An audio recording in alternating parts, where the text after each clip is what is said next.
Hey guys, welcome back. In today's video, I am going to show you how to make screen pump bass effect on Premiere Pro. So let's get started. So here we are, and the first thing that we will do is click on our clip right here on our timeline. And from here, we're gonna go to the point where we want our pump screen or pump bass to be taking effect or to get started. In my case, I'll just go for this one right here, and then I'm gonna go click on the keyframe of the position right here to get a keyframe right here, and also for the scale. And then after that, I want to move 3 frames forward, so I'm gonna go and press my right arrow key right there 3 times, 2 and 3. And then from here, I want to set my position right here to be 820, and then from here to be 440. You just need to follow these values right here, and then for this one is 120 for the scale.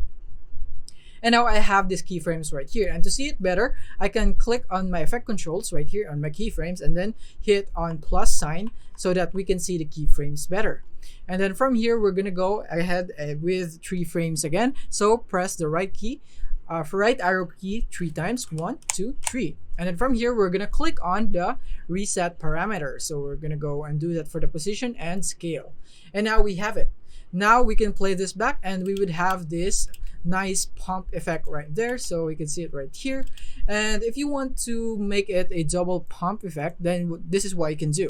So you want to go into your first keyframe right here, so you can click on this button so that you can go here, and then from there you can actually let's just move this because we don't have enough space right there. Let's just go back again to the first keyframe, and then from here we're gonna go back 6 times. So we're gonna go press the left arrow key 6 times, 1, 2, 3, 4, 5, 6, and then from here we're gonna copy this first two keyframes right here, and then we're gonna go duplicate that by holding the Alt key and then dragging it just like this one, and now there we have it. And when we play it, we now have this pump effect. Now all that's left is to position it into the beats of your music, and then there you have it. You have your pump screen bass effect on Premiere Pro.